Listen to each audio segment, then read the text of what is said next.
Last ওভারে গিয়ে বরিশাল একটু বেশি আত্মবিশ্বাসে ভুগছিল এবং সেই আত্মবিশ্বাসটাই কাইল মায়ার্সকে নিয়ে আসাটা সেখান থেকে সেটা তাদের ভুল সিদ্ধান্ত ছিল। দেখেন আসলে কেউই ভাবে নাই যে লাস্ট ওভারে ২৬ রান এটা হবে। এরকম হয়তোবা অপোনেন্টে তারা হয়তোবা ভাবেনি। কিন্তু লাক তো আপনার ফেভার করতে হবে। ক্রিকেটে ভাগ্যটা খুব ইম্পোর্টেন্ট। আপনার নুরুল হাসান সোহান কিন্তু লাস্ট ওভারের আগের ওভারে লাস্ট বলেই কিন্তু রান আউট হতে পারতেন। ২ রান নিতে গিয়ে শান্ত রান আউটটা মিস করেছিলেন।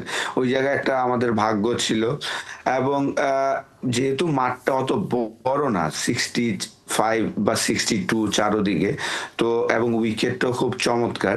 তো কাইল মায়ার্স যতটা ডেঞ্জারাস নতুন বলে অতটা ডেঞ্জারাস না কিন্তু সে পুরান বলে।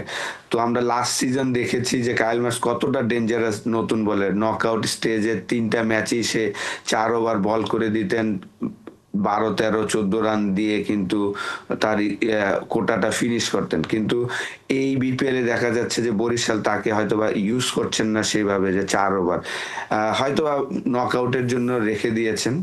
তো অবশ্যই এখন যেহেতু রেজাল্ট আমাদের ফরে এসেছে, আমরা তো বলতেই পারি যে আসলে এটা আমাদের লাক ছিল যে কাইল মায়ার্স এই সময়টা বল করেছেন।